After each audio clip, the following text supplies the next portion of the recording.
I did the Beethoven clearing your throat joke the other day. Yeah.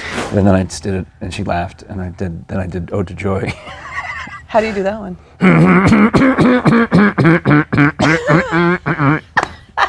I guess we should start the show. Oh my goodness. See, I've been on TV a lot. Yeah. So I was doing the and I was trying to make it less offensive, for the sound guys who are listening to the microphones. And it's not like when you and hey, hi everybody, it's the Frank and Friends show. I'm Frank Murphy. I'm Kathryn Frady. So we're busy. We are very, very busy. But this is an away game for me and a home game for you, sort of. Yeah, sort of. I mean, this is my new space. What do you think? We're at FAT, Flying Anvil Theater. Yeah, I mean, I sort of just borrow it, and I've sort of just moved But by in. borrow, you mean rent. Yeah.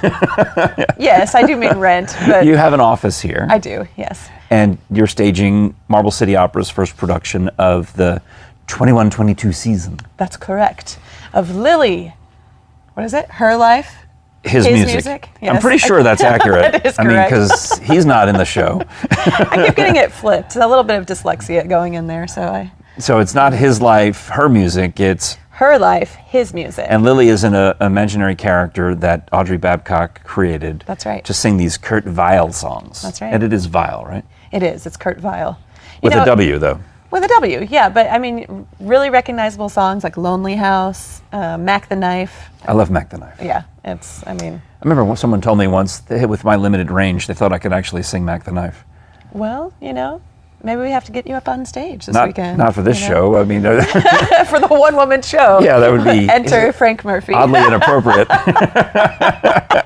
You can do some backup. Yeah. Do look us up online at frankandfriendshow.com for all of the things, our Seymour Smokies episodes. I guess this is kind of a bonus episode. Well, who knows? Our ultimate goal is to put out one podcast a week, so this week you might be getting two. So lucky you. Yeah, and don't forget to smash that button and Which subscribe. Button? Oh, the subscribe button. On the YouTube channel. Yeah. And like, share. There was an episode recently where I talked about a relatively new coworker of mine and how, I talked to her and I was worried that I was coming on too strong about an overly Catholic. Yeah, franking it to 11. So I saw her again and I said, so I think someone might have been talking about you on a podcast. No kidding. I listen to podcasts all the time. What podcast is it? So it's called Frank and Friends Show. Somebody might have been talking about you. It was me. Yeah. But you know what I didn't do is I didn't send her the link. I didn't tell her how to hit the subscribe button yet. Frank. So far we're still in the safe zone. She's not listening yet. Well, and also that means you didn't crank it all the way to 11. No, I backed off. Yeah, that's only like an 8. Part of what I was trying to do. I think the whole lesson I got from you was tone it down. Just, back breathe. it off. Yeah, take a breather. Although, I mean, when it comes to the Frank and Friends show, I think you should definitely... Oh, crank it up? Yeah, crank it back up. All right. Let people know about it. Friend it to 11? Yeah. That's me. Well, no, I haven't even friended her on Facebook or anything. I mean, I don't even know where that... Oh, wow, yeah. You didn't go to... I mean, you're probably only at like 5. And, well, I feel weird about sending... I hate rejection. I feel weird about sending out Facebook friend requests. I will follow someone on Instagram, because I think that's safe. But if they have a private account, nothing, because I'm not going to risk the rejection of them not saying yes. Really? So same thing with Facebook friend requests. I have in the past, in a fit of euphoria, sent out friend requests to people I've been working on projects with or met, and then when they don't respond, I go back in and unfriend. Well, not unfriend, but delete request because I'm so embarrassed. I thought, well, obviously they didn't want that. Or they just hadn't checked their Facebook yet. Some people, I mean, because the way Facebook works is a little strange. It is terrible. It's gotten worse, I think, but the notifications don't always show up, or if you get too many notifications, it could be really far down and you might not see it. That is plausible. I get too many, I get friend requests from people I don't know, and that's expected. I mean, I'm on TV, I'm on the radio, you would think that, but they don't even have their picture in the profile. And everything is set to so private that I really know nothing about them. Those are probably scams. Yeah, it's a person. It's a picture of a dog or a flower, and then no other information. Yeah. So I don't even delete them. I just let them sit. Yeah, I do that too. I have a lot of people just sitting there. But so then they probably think that we don't like them, see, and they're all sad. Right. You know? And on the other end of it, when I send one to Ashley King and I get no response, Ashley. But she doesn't check her Facebook. I unsent it. Did you? I was too embarrassed. No, she doesn't check her Facebook that often. That doesn't surprise me. Yeah. I kind of understand people's habits of how they communicate, which is weird. Oh, because you work with these folks. You work with them, and you have to figure out, like, okay, how is best for me to communicate with this person and get the response as quickly as I need it. And some people are email, some people are Facebook message, some people are texting, or some people you have to call them. And some people, like Julia Mitri, if you mention her in the show, she'll click like. I know, Julia Mitri. Congratulations. Yes, Julia congratulations. Mitri. I'm so happy for her. Is that what you do? Oh yeah, she's got this big old diamond on her finger now. Oh, I'm so happy for her. Yeah, we all are. That's fantastic. Yeah. And she commented on one of our recent episodes. I think it was the one where I was trying to get the talk stick away from you. Yes, she did enjoy that. I understand why she enjoyed that. I enjoyed it also. It was good because I set it up that I was almost mansplaining the talk stick, knowing full well that you're supposed to take it from me and I can no longer talk. That's the punchline. It was pretty good. Yeah. Yeah, I enjoyed it. I feel like we should always carry around a talk stick. Oh, okay. Well, on this show, you have full permission to use your hand as a talk stick and just go, shut up. You know that. I told you this. I know. Anytime you want to start talking about where we're here or what it's like being on the stage of Flying Anvil Theater for Lily, her life is music. Mean, you know, I love being on the stage. Yeah, so it's kind so of. do I. I always wanted to be on the stage my whole life. You know, I used to set my stuffed animals up in the windowsill and sing to them. Yeah. And pretend that they were my audience, and so it's fun to sit on the stage and have the chairs as my audience. Now you really did. Technically, your first show of the season, the Marble City Opera season, was here because it was a preview show, and you sang a lot in that show. Yeah. So how did you feel? What's it like? This is a nice room. It's a great acoustic in here, actually. It's not too live and it's not too dead, so I love the acoustic. Because you didn't use any mics on the show. Mics. I mean, what? It's 125 people. And it's maybe 50 yards to the back row, maybe. So it's very maybe intimate. 25 yards, yeah. Yeah, it's perfect for what Marble City Opera does because it gives us the ability to have greater technical capabilities for our show productions, you mean but like still, lights? Lights, and we're gonna have video projection. So we're sitting in front of the scrim right now. And it's just got a blue light on it, cool. But in the show it's going to have video projection. But also we have sound cues and all sorts of things. So it just really enables us to up our game. And this is a theatrical show. Yes. And it was built and designed. And we also, I think you talked about it on the behind the scenes episode, that when Audrey Babcock started it, conceived of it, it was done in a theater originally, and it's about a guy who wrote songs for the theater. She was a cabaret singer, and so it actually makes sense also that it. Which is why, I guess we'll have to take a look around. But there's some wigs over there that are part of the props. Like she I'll go actually get this changes one. in. Can I touch this one? Yeah. Just to show for. Absolutely, show and tell. See? So this is her wig when she is in America. Does she put this one on at any point? She does. During the show? During the show. So she does all of her costume changes and wig changes on stage. Oh, okay. Which is really fun. That's an expensive wig. Yeah. It's fancy. Does it go right here? It does. Like that? Yep, on the piano. And so the piano player, our music director, Ray Feldman, he actually also is one of the characters. He plays Joe. And he flew in for this because he drove in from traveled Indianapolis, and Audrey came in from LA. Nice. Yeah. Cool. And the shows are Friday, Saturday. Friday, Saturday, October 29th and 30th. So that'll probably be like tonight, tomorrow, if I get this thing posted on time as I plan to. Yeah, 7:30 p.m. in person and online. So good. So this is what you've been doing. I've been living here. Yeah. I'm actually just going to roll out a suit, like a sleeping bag. When I saw you last week, you said, "Oh my gosh, they just want to move into the theater and live there. I'm going to have to set some boundaries." Have you? No. What are boundaries? You said that the cast and crew of the theater intend to just move in, and I'm just going to live in the theater. So I basically, because it's not just it's James, it's Ray Feldman, and Audrey Babcock. I mean, there's people. It's not just you or just Audrey or just James or just anybody. And you were like, no, I'm going to lock the door and I'm going to go home and everyone's going to leave. I mean, we've been pretty good. We've been here basically from Friday was the longest day so far, and today is the next longest day. Okay. So I did 11 a.m. until 10:30 p.m. Yeah, so as we're recording this, the show is still 3 days away? 3 days away. Yeah, so that's okay. And so it's intense right now. I have a couple of days like that, but on the weekend I was able to do 1:30 to 10:30. So, If you also have the opportunity to watch it online, if you're one of my friends in another part of the world, or Kathryn's friends in another part of the world, you can get the online stream of the show. Yeah, Jim Johnson does the filming and he's awesome. Yeah. Yeah. So how? That's the same thing. MarbleCityOpera.com/tickets. Absolutely. Oh, very good. All Yeah. right.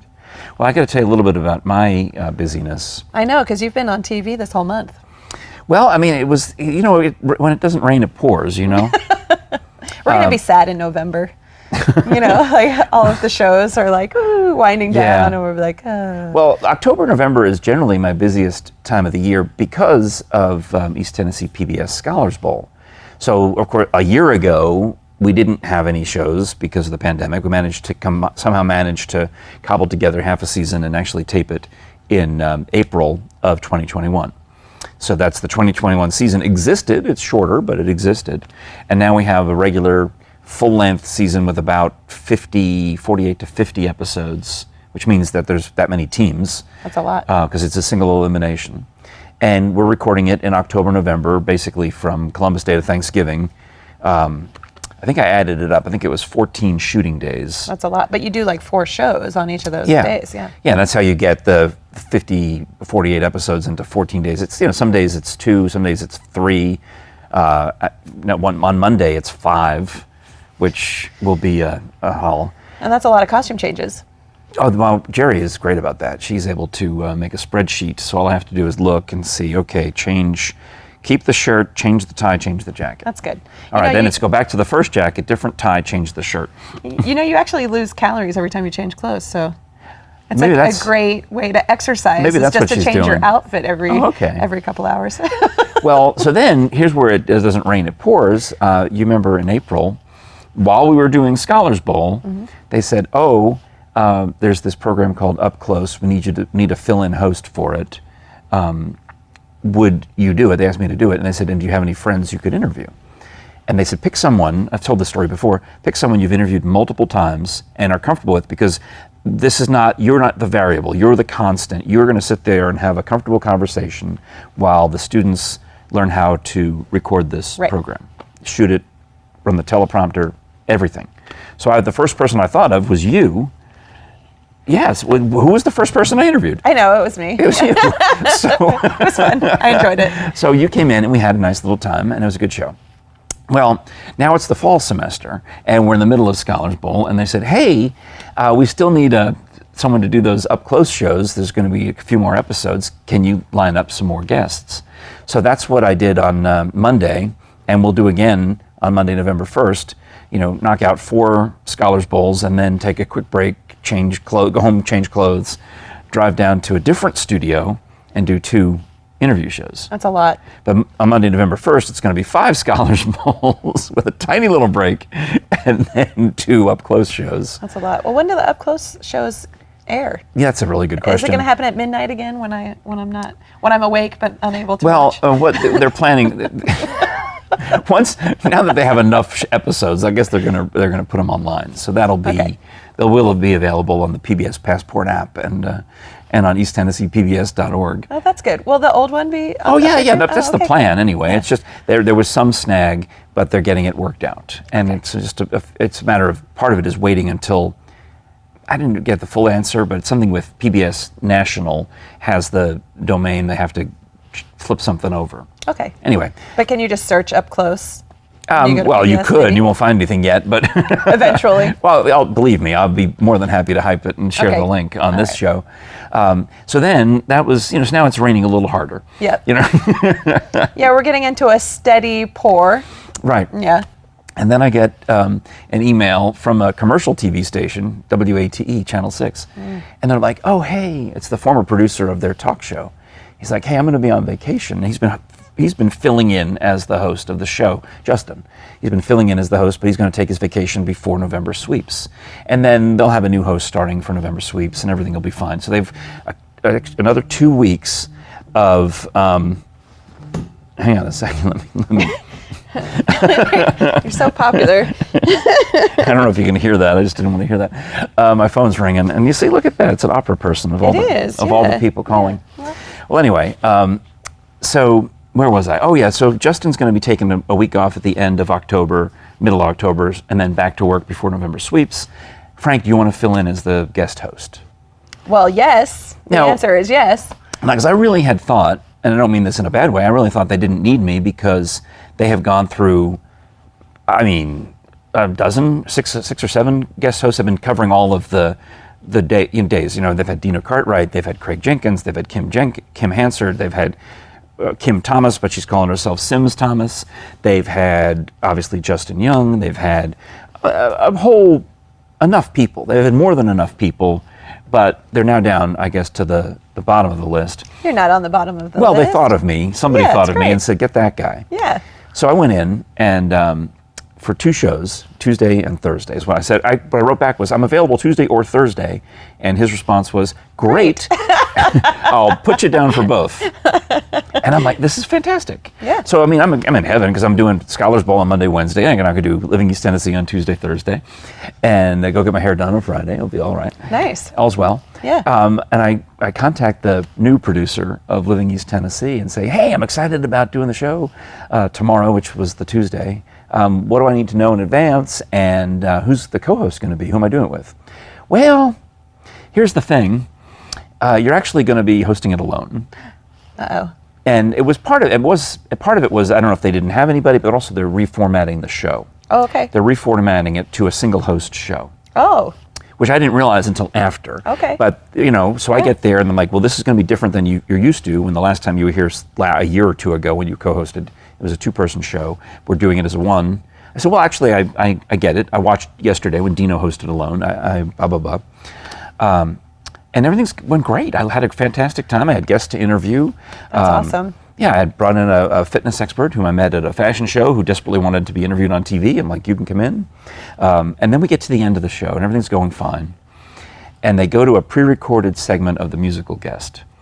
And I don't know what happened. I don't know how it went wrong, but there was no audio. The audio, something didn't. Did you just step in and sing it? Well, they threw it back to me.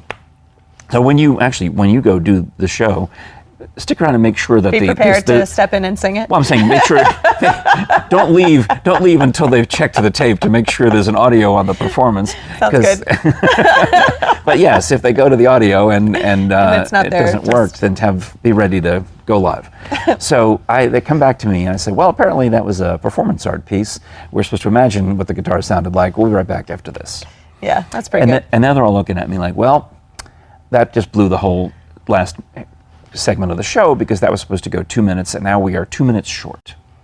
Somehow they didn't realize that you could just keep talking without taking a breath for another 2 minutes. And guess what happened?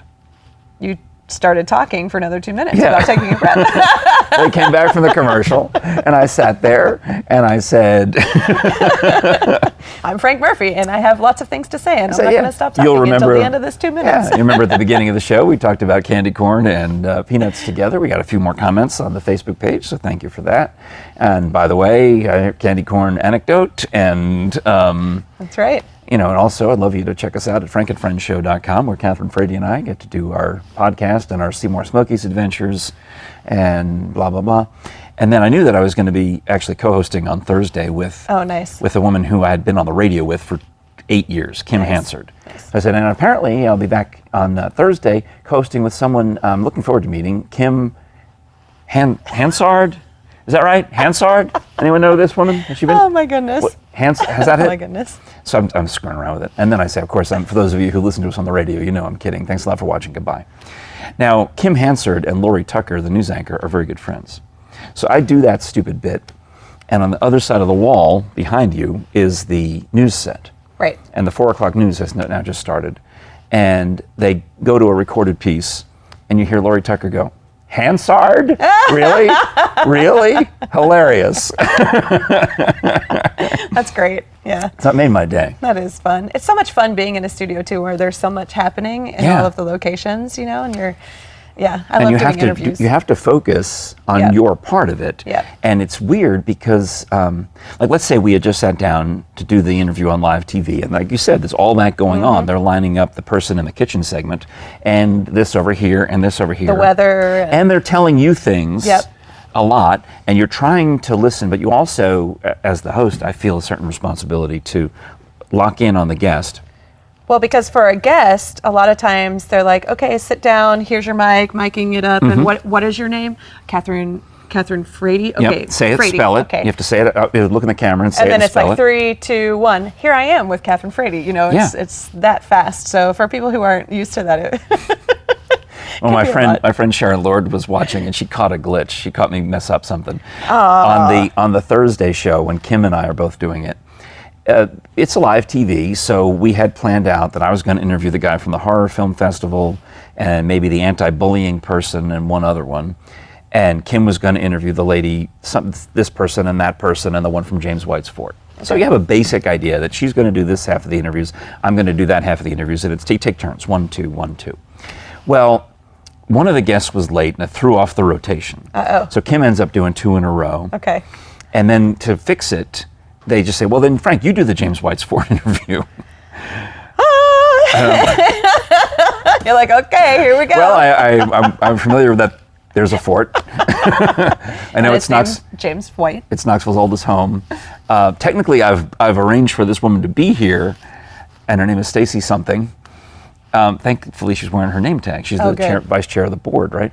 So we sit down, and this is the part that Sharon Lord busted me on, because I say, okay, now we're here to talk about the scary haunted tours at James White's Fort. I'm here with Stacy Hillenbrand, and or whatever her name is, or something like that. You read it. Yeah. And she saw you read it. Oh, yeah. Sharon busted me. She said, why did you pause on the woman's last name? You should have known it. I'm like, yes, I should have known it. But it's not easy to remember all of those things. Yeah. And I found out, just with seconds to spare, that go do that one. Yeah. Go talk to that lady. And I'm sitting there looking. And also casually. But, imagine me. You know me, because I'm trying to be Mr. Eye Contact, and now I've got to go. Oh, excuse me. Could you move your hair? I need to read your name tag. That's real life. I mean, that's our real life anyway. So anyway, I do it. I think I'm done. I did 2 shows, and they're like, "Oh well, Justin's coming back next week. Thank you very much." And then we'll have the new host. So really, you're done. This is my 1 and 2 opportunities to do it. And then on Monday, I get an email saying, "Hey, I know you mentioned you were available on Tuesday, Thursday, Friday. Can we take you up on that?" So back at it. Yeah. So by the time you see this, maybe you can watch the Friday afternoon show. I assume I get this up Friday morning on the internet. So 3 o'clock Friday afternoon, WATE.com. And if you're watching Frank, if you're following him, you're going to see him all over the place this week before you even see this episode. So. But the up close shows and the Scholars Bowl shows won't be shown until next later. year. Yeah. Right. But at least I got, so that's a lot. Yeah, it is. You texted me your calendar. And I was like, well, don't feel pressured to do this morning, Make sure you have some downtime. Yeah, and then I wrote back, tell me about this downtime. What is this downtime of which you speak? I don't know. It's this mythical creature of time where I think people spend an afternoon reading a book or drinking some coffee. Who are you? Yeah, by the way, who are you, Kathryn Frady, to lecture me about taking downtime? It's in the text. It says it right in the text. Hey. It's not lecturing. It's just, volunteering it if you wanted it. When's the last time you took downtime? When you went to Sevierville to look at Bluff Mountain? No, it was yes, but probably when my foot got stung by a bee and I was forced into downtime. Well, I hope that doesn't happen to me. I will find a way to take downtime. Well, actually, over the weekend, we didn't do much over the weekend at all. Okay, that's good. We, on Saturday, Jerry she joined the Mephistopheles choir chorus. Yeah, how's that going? She's been to the first rehearsal, and by the time you see this, probably another one. But Yeah, she's in they have two choirs, or the main opera chorus, and then they've supplemented it with some college chorus and the Knoxville Choral Society. Right. So they don't have as much to sing. So they only go to have every other rehearsal or every third rehearsal, whatever it is. And so Saturday, she's just exhausted, and she wanted me to do some chores to clean up in the backyard, and kind of took it easy on Saturday. And then on Sunday, I said, well, let's go out to one of your favorite places to that's nice. brunch.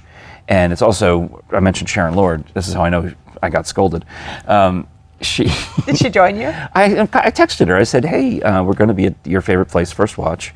Come join us. If you want to join us, you can or not. So she said, I'd be happy to. Yeah. And then afterwards, she wanted to show Jerry the house. Because she's had been doing some things at her house. So we drove over to Sharon's house and got the full tour. Nice. Of everything. And as we got home, as we're pulling into our driveway at 3:30 in the afternoon, I said, we left the house at 8:30 this morning. We've been gone for 7 hours. Oh my goodness. It was a long wait at the restaurant. and we spent a good amount of time fun. touring the mansion. Yeah, sometimes just doing something different, I think, feels like downtime to me. Yeah, and that was definitely different. Yeah. My downtime is normally Frank and Friends show. Thank you. Yeah. All right, and speaking of, we probably should take this one down because it's been fun. I'll put a little plug in. On Monday's episode will be sponsored by bonezones.com, but it'll be technically after Halloween. So here's your opportunity to get to bonezones.com and buy an autographed skull. Yeah. for your Halloween gift. They have great tumblers. I love those. Yeah, and hats and challenge coins and T-shirts. And I know you're saying, how am I going to get it to me in time for Halloween? If you are in the Knoxville area, see if you can arrange a pickup or a drop-off, over the weekend, so that way you can have a Dr. Bass skull and put it out there on... Trick or treat. Just, scare everybody. Yeah. They're not real. I mean, they're plastic. Well, okay then. Have you seen that thing, this picture that goes around from Walmart? It's two bins of plastic skulls, but the labeling is, one of them, it says, plastic skulls, $4.99, and the other one just says... Skulls? Skulls, $3.99. The plastic ones are more expensive than the real ones.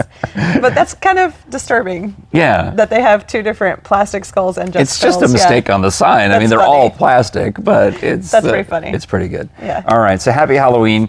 Do check out Lily, Her Life, His Music. Flying Anvil Theater is the location if you're going to show up and get a ticket at the door, or you can get it online at marblecitybopera.com/tickets. And maybe even if you're out of the area, can't make it in on Friday or Saturday, you can just purchase the online stream. Yep, and you can watch it the night of the performance or even after that. Yeah, because it's an on-demand type thing, so you get to watch it at your schedule, so that's good. Yeah. All right. Yeah. Well, thanks for joining me over at the theater, Frank. Oh, you're welcome. Yeah. Break toy, all right? Thank you. Yeah, yes. I don't tell you, I almost said break a leg. What? No, it's fine. This one's not, I mean, I don't know what the rules are since it's not really an opera. Maybe you can say break a leg on this one. Well, it's both. Yeah. Oh, break a toy. Toy, Break toy, a toy. Toy, your leg. Merit on you. My goodness. Is there any dancing in the show? There's not. But I'm Kathryn Frady. And I'm Frank Murphy. And we are Frank and Friends Show. And you can find us more episodes at thefrankandfriendshow.com. Thanks for watching. We'll talk to you again soon.